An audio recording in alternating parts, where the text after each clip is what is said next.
Hello, my name is Bruce Tharp. I'm a faculty member here at the Stamps School of Art and Design, and it is my pleasure to introduce fellow Stamps faculty member Dr. Deepa Butoliya.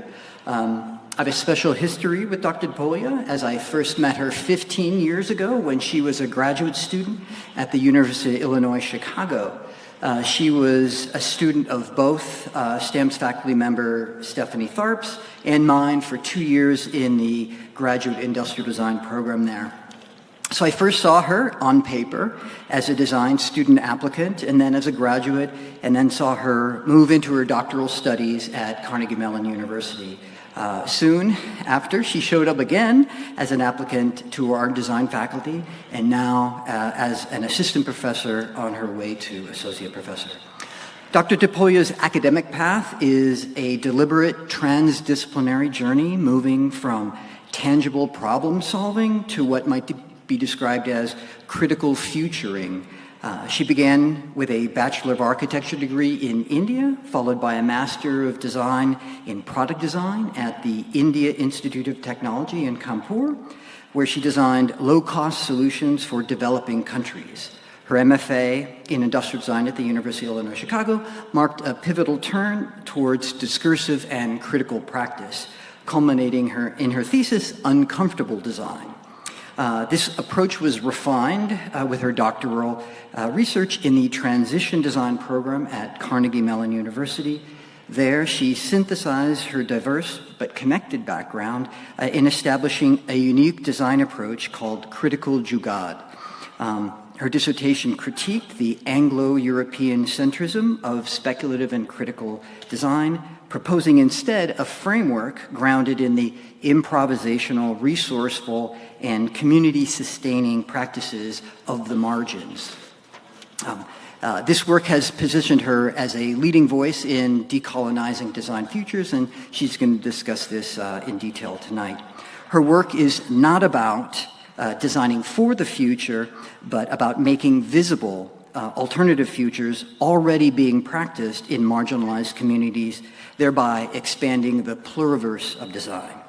The Penny W. Stamps School of Art and Design is privileged to have Dr. Butoliya on our faculty, contributing to our undergraduate and graduate program. So let's give a warm welcome to a familiar face, Dr. Deepa Butoliya.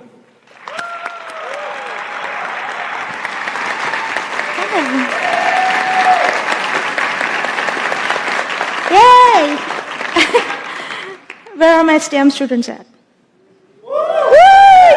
Yes. Now I'm fine. I'll be fine. Okay. Thank you, Bruce, for that glorious description, I guess. Okay. Yeah, that made me emotional. All right, so today, as you all know, this is a talk I have to give as a part of my tenure promotion, and it is also about my journey in design, research, theory, practice, and making. So as you can see from the title, my work primarily explores what lies beyond the center, and by center I mean the mainstream design practices, the core, the canon, the Western canon of design mostly. And I like to look at it from a perspective of what lies outside of it. All right, so hopefully this. Okay, good. So as you all heard, I am from India. I grew up there. I was there for the first formative years of my life up to my education. And then I do get to go back less frequently now, and I was on a trip there recently. And I was just walking around the neighborhood, went to one of the shops, and I saw this. It made me think, in the age where we are talking about AIs and space to Mars and things of that nature, are we there yet? I felt like I am frozen in time.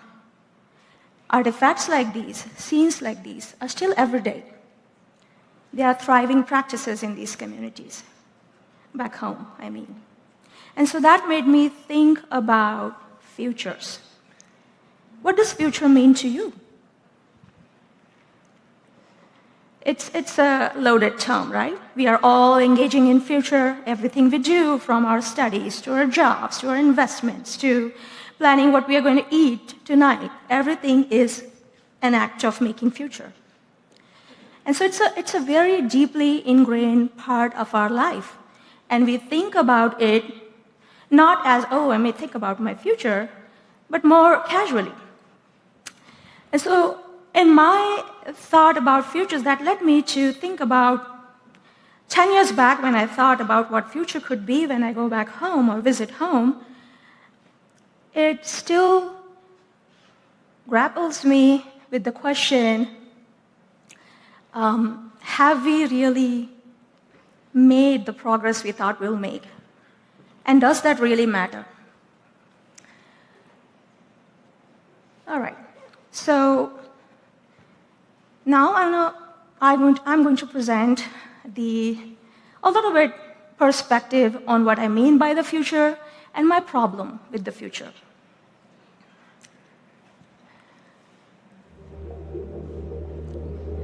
So this is a video which is very popular about 5 to 10 years ago, and it describes these future visions created by companies. So in this case, this is Microsoft, about what our lives would be, how technologies would impact our lives, how we would interact with our surrounding. And I spent a lot of time in my early years during my PhD studying these videos, and I was really drawn to them. They promised a future that was seamless. They promised a future where technology is the answer. But soon I realized this is not matching up to my experience or the way I perceive the idea of future.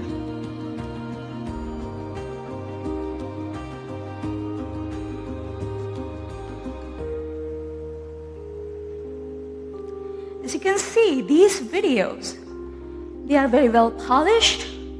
They are made to sell you the idea of future. These are not real, of course. I think we might be close to some of these, but not entirely. What are these?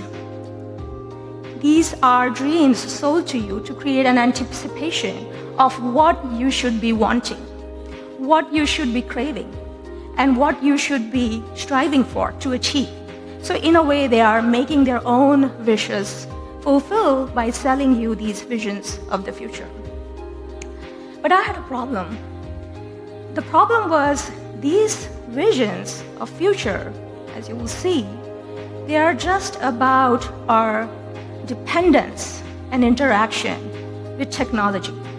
I'm not against technology. Technology solves a lot of problems. I use a lot of these devices. They make my life easier. I'd be lost if I didn't have Google Maps.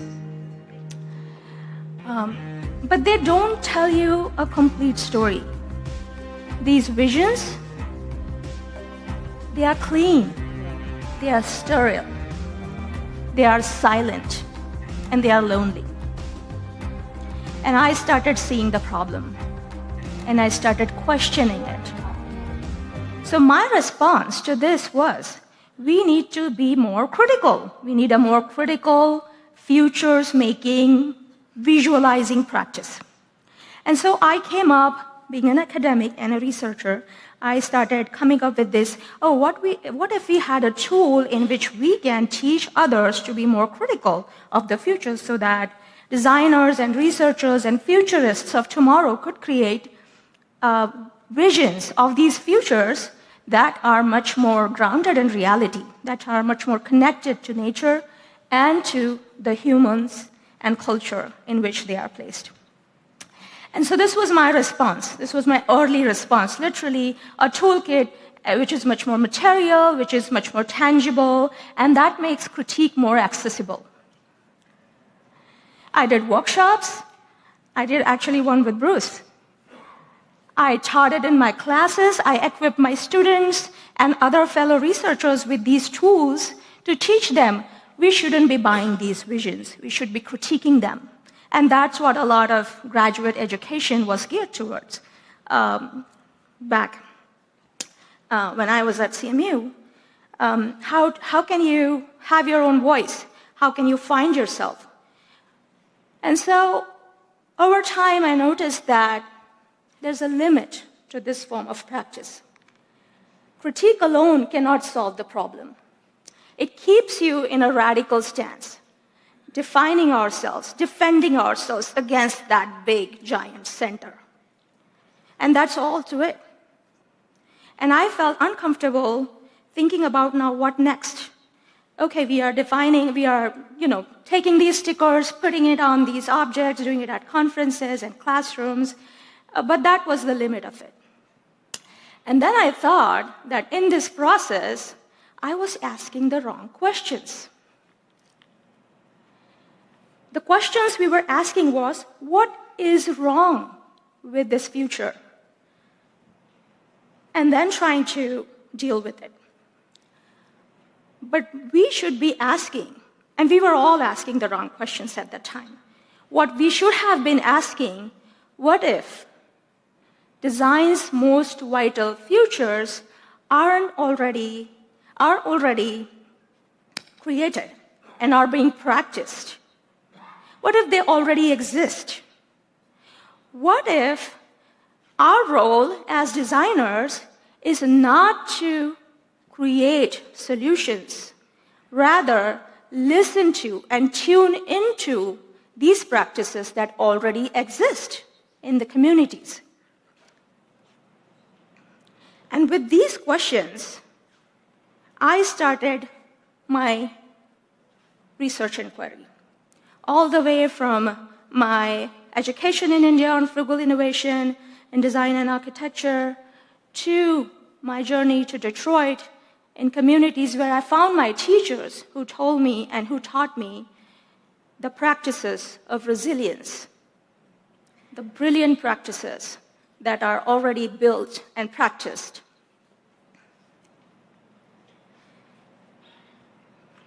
So what is the role of the designer in this case? These practices are already being already practiced and are already existing. So what does a designer do? Maybe our role is to just tune into those practices.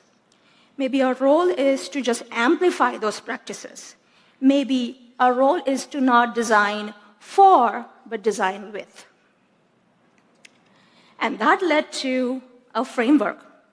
And today I'm going to walk you through that framework and show you that if we make that shift from designer as these super unicorn to someone who is deeply caring, who listens, and who builds the capabilities of their partners.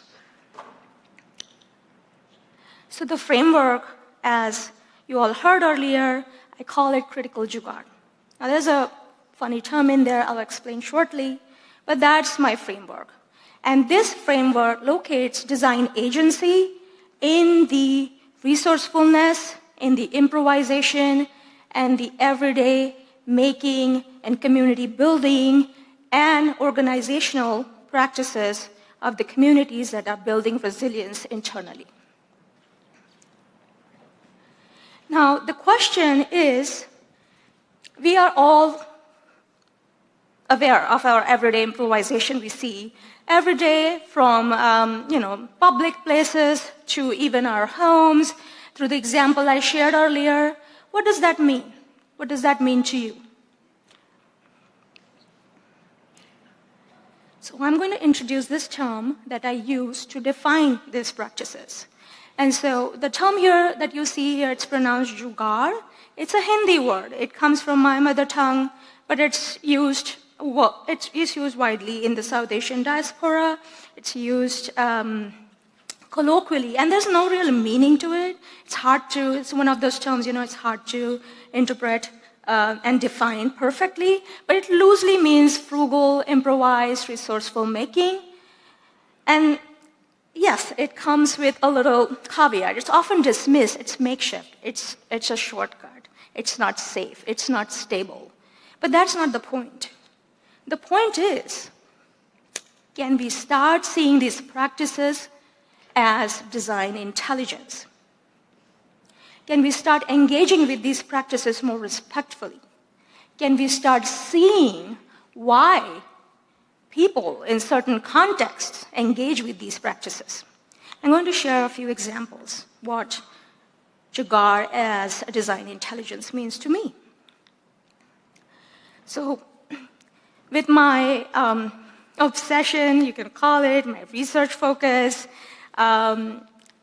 I have been looking at these practices for a long time, and one of the ways of making them visible is through collecting these stories and examples. And I often see these examples. So this one in particular was sent by my brother when he was, he's an engineer, he was visiting this site and he saw this improvisation.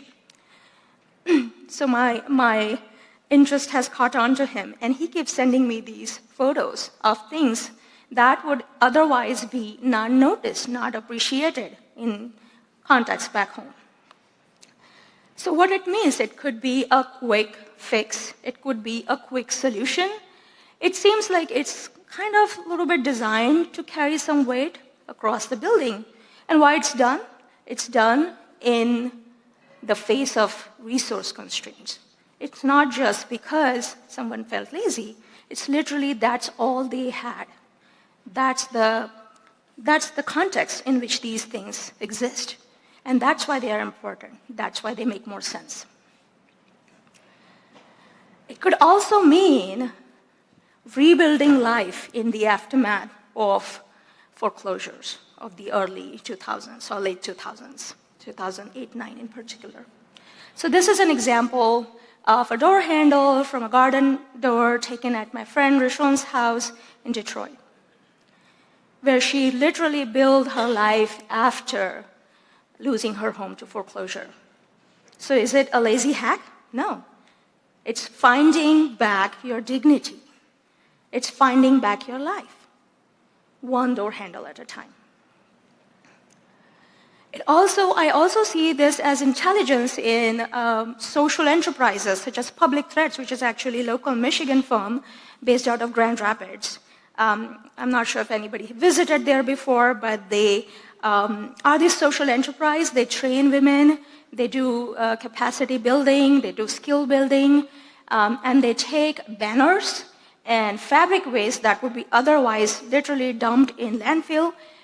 They get it shipped to their warehouses, often at very cheap prices, even free, and they design products out of them that are also very reasonably priced. Their website is publicthreads.org if you want to check that out. So these are examples that amplify or represent repair, memory, and continuity of the material. But they also tell a story. They also show repair as care.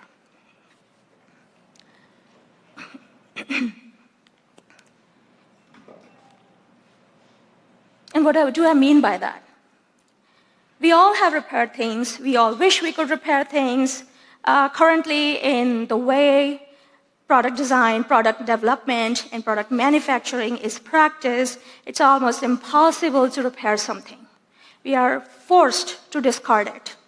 And it's always cheaper to replace something than to repair it. So even though we all have that deep desire to fix things and repair things, and a lot of us already do, I know that, but it's not always easy. But what if we start seeing this practice as a practice of care? So in this example, it's a bag made out of recycled plywood, but it's not an ordinary bag. It's made at a place, an organization, a local NGO called Bags to Butterflies. And what Bags to Butterflies does is they take formerly incarcerated women who are transitioning into civilian life after coming from prisons. They take them in, they train them, they teach them tools of designing and making. And the material they use are usually found objects that they, when I was having a chat with the owner, she said that we just pick it up from side of the roads, discarded materials, people give it to them. So it's not even resource intensive, or they are not exploiting any resources. So in this case, they are using repair as a way to build life. These women learn how to use laser cutters and other digital manufacturing methods. They learn how to add snaps, and they also learn how to make it visually pleasing. That's design. But it comes through this act of repair. And it's not for making profit, it's for re-establishing these women who come to this organization. It's for giving them dignity. But repair is very common where I grew up. Repair spaces like these are very common in most neighborhoods. And a famous theorist has said there are fab labs everywhere. We just don't call them fab labs. These are maker spaces for our communities. These are fab labs for our communities. These are repair spaces because they make it accessible, they make it affordable, and they normalize the act of repair.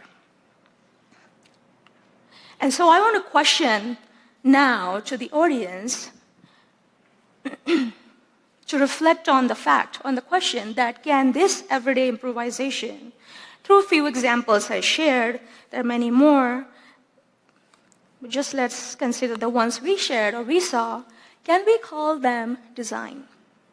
And if yes, how do we start framing these practices? Can we call the examples that you see on the screen design?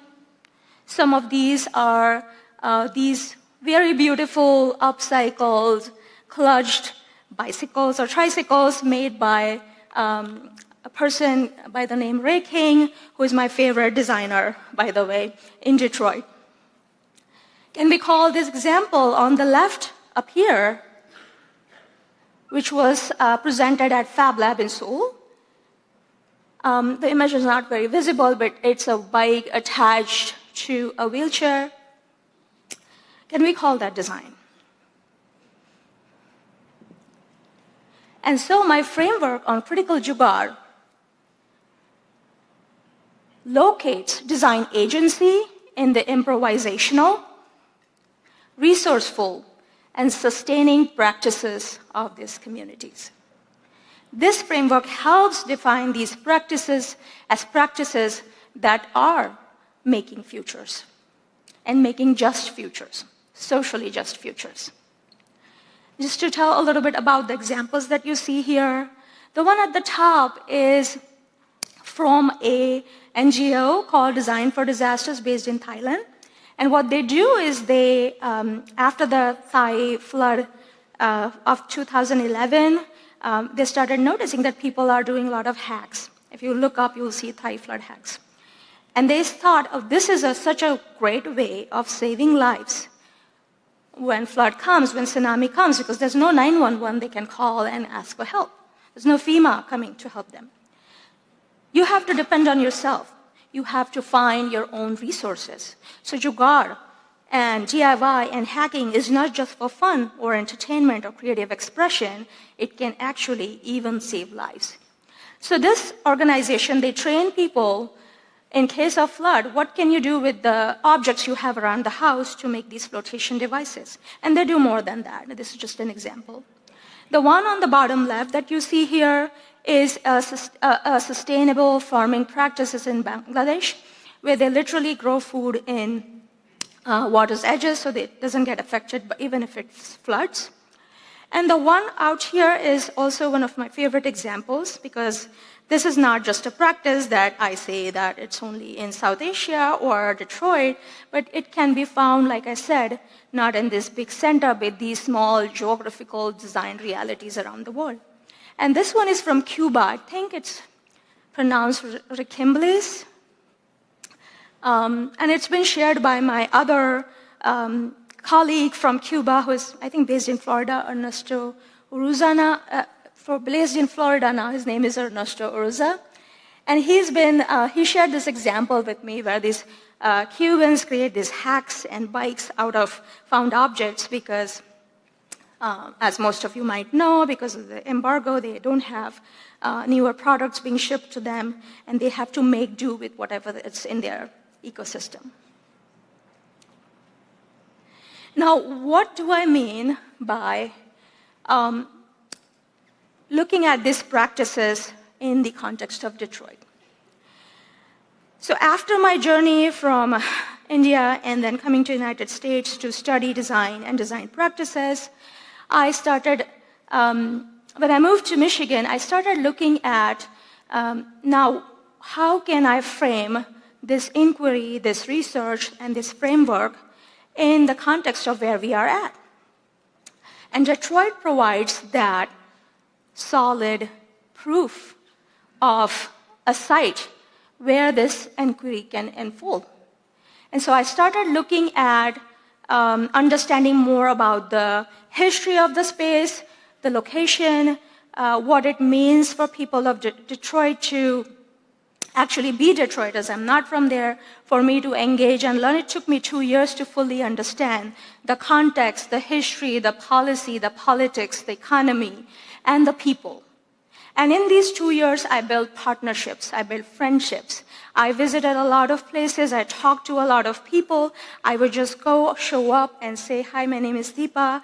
I'm really interested in what you're doing. I never positioned myself as this ivory tower researcher coming to study you. Because this work is not a top-down work of extractive research. This is a work in which we are listening. We are really engaging, and we are listening carefully. We are caring deeply. And here, community trust becomes the design insight.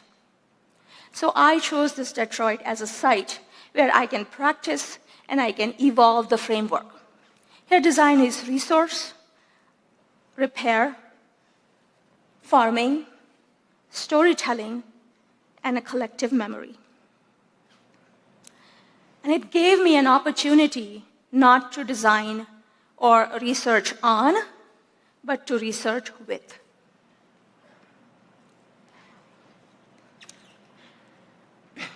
And one of the places that I started understanding what this practice means more deeply, not just surface level DIY, but this is about community building. So one of my early partners, Freedom Growers, which are on the east side, Jefferson, Chalmers side of Detroit. They have this farm, which is a community garden project when they were handing out grants for starting community gardens, the city of Detroit. And then the owners started thinking, what if this becomes a site of community building? Not just growing food, not just being sustainable, not just being self-sufficient, but being communally sufficient, helping others. And so people started gathering. And this was very hard. Back in the day, there was politically and due to police pressure, it was hard for people to gather and meet. We're not getting into the history and context of Detroit. There's a lot of reading material you can engage with and learn. So in this case, I learned that the acts of farming or running a community garden is more than getting resources. It's more than just being self-sufficient. And so I started looking at more and other practices that are beyond community gardening. Like I said, this is called Bumblebee. It's from my favorite designer, is raking. And these are not designers that were formally trained in an institution like ours. This is just a passion, this is the context, and this is how they are making meaning out of the fragments and the fractures of the life. Now, in Detroit, my practice is not just limited to finding examples and building partnerships, but I actively engage. I actively learn, I document, I analyze, and I amplify. It's done through my exhibition projects that are generously funded by the grants I've received. And in this project, in this practice, I get to create a public discourse, an engagement, and also form these collaborations and partnerships that are deeply meaningful than a client-designer relationship. So I want to play a video of one of the community partners. This is first. Detroit, month of design. This is the OG Black Panther, Blair Anderson. And we are doing a recruitment for the Detroit Black Panther Honor Guard. And this level of the recruitment is for technology. I need all of you who are revolutionaries to show up at 9135 Oakland Avenue, the Greenhouse. And we will be hosted by Motown Masala. It's an exhibition, and it goes from the origins of production and housing manufacturing to the latest in technology. It is our revolutionary responsibility to take control of the means of production and distribution. I am doing an introduction to 3D technologies. That's scanning with our phones or committed scanning. That is 3D straight to the apps and the slices that then do 3D printing, that then help you do 3D in Detroit. Okay.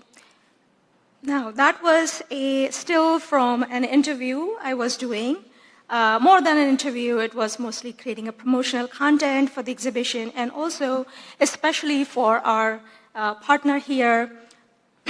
He, as you said, he calls himself the OG Black Panther, so he is, his name is Blair Anderson, and we call him lovingly Baba Blair, and he was the part of Black Panther Party. He served 37 years in prison for that.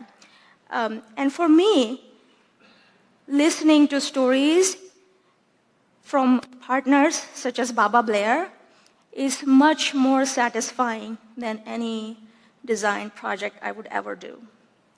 And these exhibitions are about not just my scholarly output or a way to bring my work out, but it's about the wider impact. And it's also about questioning the designer's role.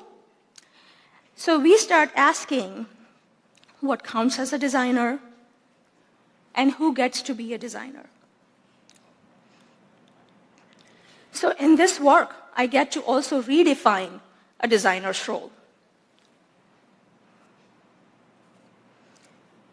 What if we are not these visionary, lonely, singular people who give solutions? Rather, we become bridges to these stories, to these lived realities, to these experiences, and the futures being practiced in these resilient systems and contexts. What if we are facilitators, amplifiers, partners, and not just people who give solutions, but people who listen to the existing knowledge and systems of these places. So I'm going to talk a little bit about my exhibition projects, how I have created the exhibitions as spaces for building community and resilience. So the first exhibition project I did after, like I said, 2-3 years building partnerships, finding the right people, finding people who understand my vision and how I can balance my vision with their vision and help each other. So the first one was called Communal Design Collective Futures. It was in 2023, and we did a lot more than just show artifacts and practices and speculative prototypes. We invited people to literally get their hands and learn practices like making mud structures. We hosted these workshops. We created a space where people can feel safe and they can participate in being the designer for that time being. We invited pieces that transmute trauma, waste, and ancestral knowledge. We invited practices, and we showed these practices. We demonstrated, like I said, we did a lot of workshops, and it wasn't just about a static display. So the one on the left is called a pod map, in which we are describing how can you think about a context in which you cannot approach police, then what is your circle in which you can approach and find care in cases of emergency. And so these exhibitions have become not just a research method, but sites of research itself. They create spaces for public discourse. They manifest as community knowledge. They make it visible. They create dialogues. And these spaces themselves are acts of futuring. But it's not just theory. It is rigor. It is care. It's an engaged methodology. The exhibition is not an output of my research. Like I said, the collaborative process of making this exhibition, finding partners, putting it together, finding the right curated objects, practices, bringing other organizations on board for whom it's like, we haven't done this before, what is this? And then finding that right balance, this is the research process for me. We are showing them alternatives. We are showing them what can you do with straw bale construction, what can you do with furniture made out of wood, and these alternative ways of living, and these alternative futures already exist. It's possible to do it. Let me show you how. Not just through this exhibit, but through this workshop, through this dialogue, through this panel exhibition, this panel discussion. So these are some of the views from the exhibition. We also partnered with other designers, Black Quantum Futures from Philadelphia, and we invited them to share their idea of what else we can do in these spaces. So in this project, it's called the Grandmother's Clock. We created a version of their design that would be appropriate for Detroit in our exhibition. And we asked, what does it mean to visualize your future? What does it mean to verbally tell the story of the future that you have wanted? And we invited people to record their stories in this Grandmother's Club. These are some more views.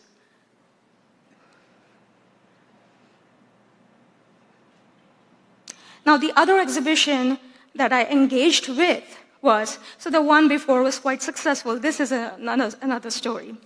The other exhibition that I engaged with my new set of partners, we talked more after the success of our first one, that we need to do it again, and then it took me 2 more years to put this together.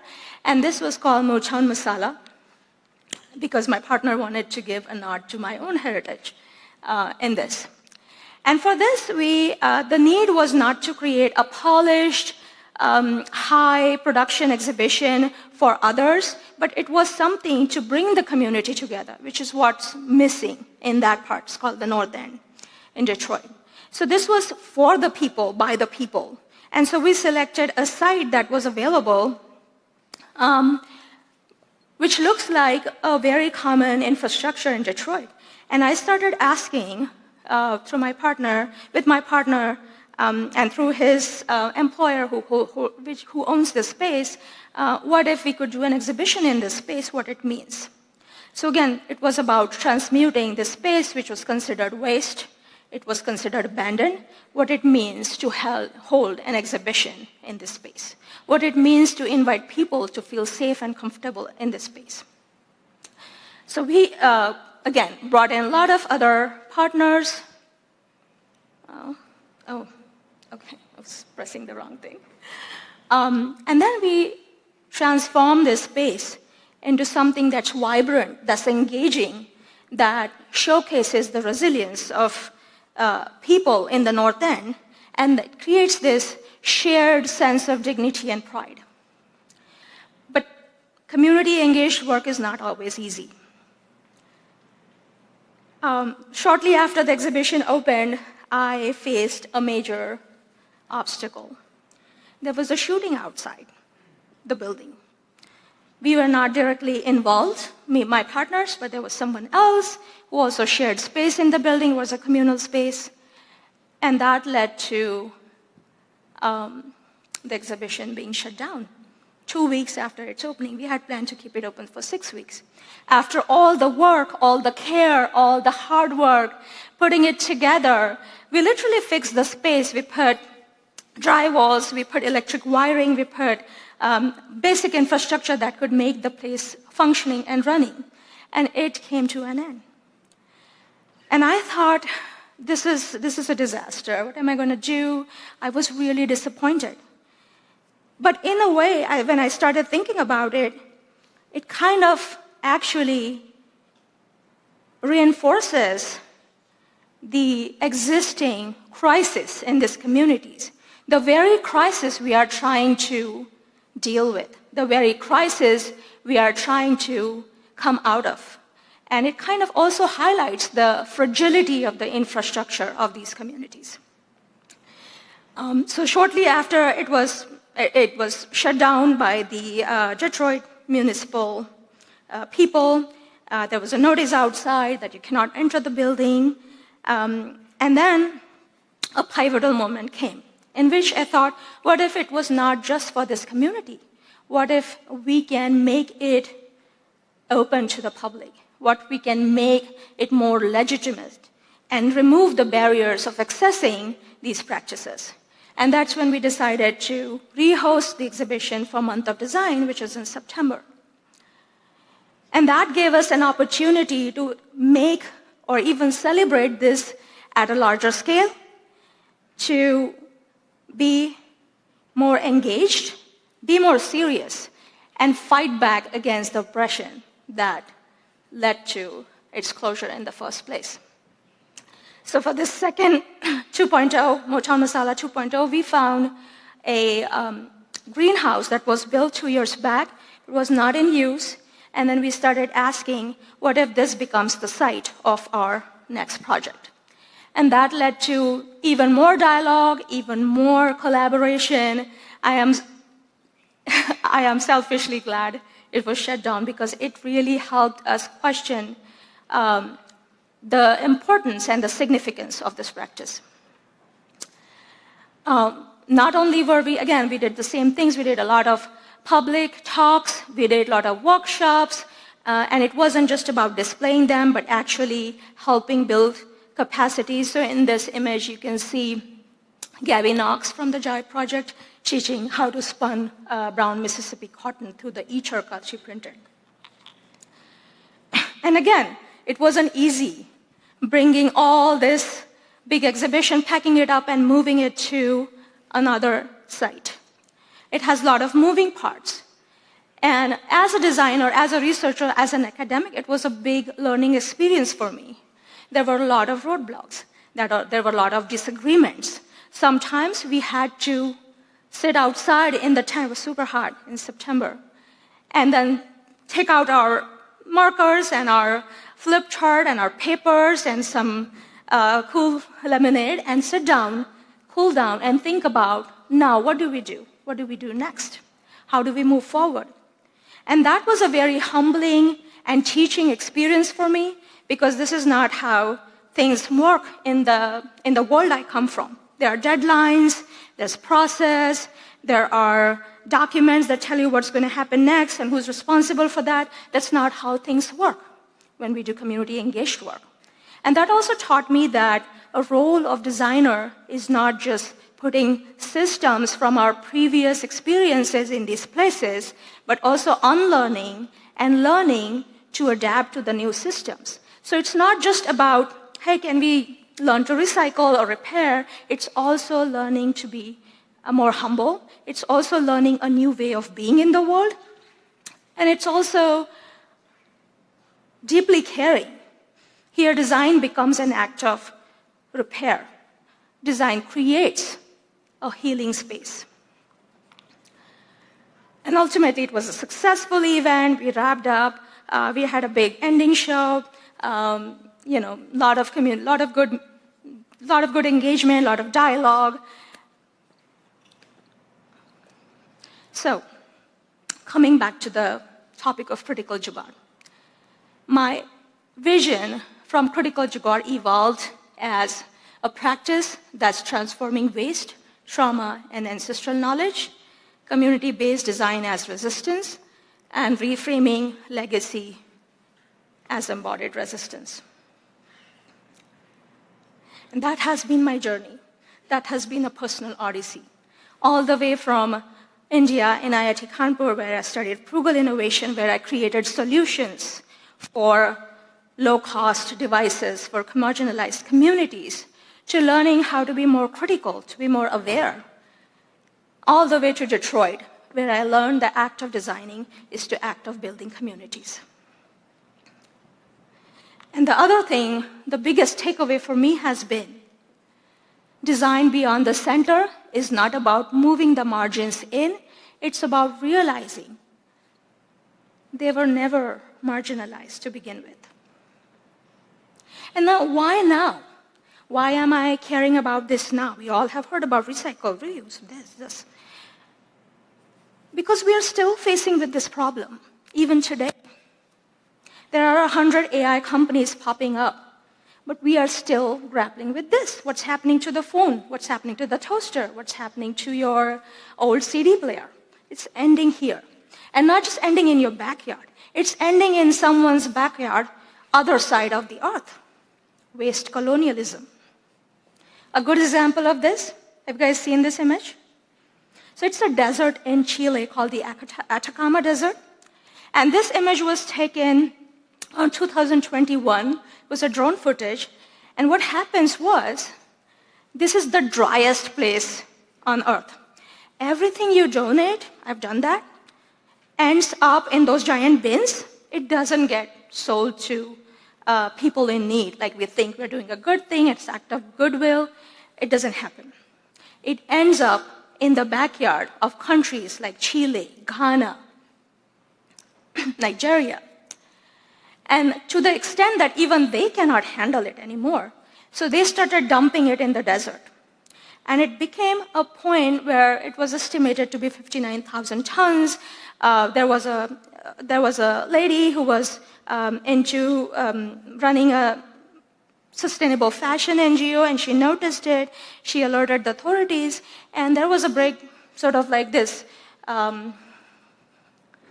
commotion about like, this is wrong, what's happening? And the local government, to deal with it, because there was nowhere else to put these clothes, they burned it.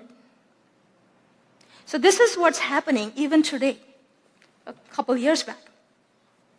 And so it's important to understand that the idea of waste is not something you don't have to deal with, you're done, but it's a very colonial concept. We were taught wrong about waste. Our relationship, our association with waste has been brainwashed.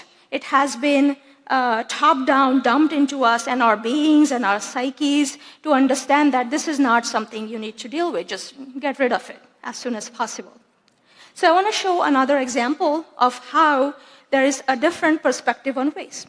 So in my community, there has been this ancestral practice of collecting cow dung, cow poop, drying it into these little cakes, and then this is like being glued to the wall so that it dries on the sun, and this becomes a sustainable biofuel. And this practice has been age-old. I've also seen videos of it being practiced in some communities in Africa. It is also used as a coating because it cools the surface down. It keeps it from cracking up. It keeps it from being dusty. And they also claim that it keeps it from bringing the pests in. Now, this practice has been so prevalent that it's been part of ancient rituals. And for the urban population, it's very hard to get this access to this resource. And so for that, we can access this. Anyway, it looks like my time is up. And so I'm going to quickly show some of the other examples of how this waste has been reused by other designers. So this is an Indonesian designer who uses, again, cow poop as his base material. And I also decided to have some fun. So I worked with my partners and we created this. We were looking at rocket stoves and how we can design rocket stove. And then I had an idea that, oh, let's use cow poop because it makes it, the temperature go down, it makes it heat-proof. And also thought, maybe I can have a little fun. We don't have to be so serious. So we created a frugal, speculative material futures version of designing these little biofuels right here in Michigan, 100% made in US. But that's not all. My scholarship is without extraction. I create theory, method, and impact, not just for academic output, but for community impact. And so these are some of the next things up here, but I'm at time, so I am going to quickly close it and say the future isn't a destination to reach, it's a practice to join, and it's already happening in the repair shops, the community garden, the neighborhood gathering. We just need to slow down, tune in, and listen. And with deep gratitude, I am closing this talk for the community here. And again, thanks to my mentors, my colleagues, my students, my family, my friends, and the University of Michigan for allowing me to do this work. So thank you.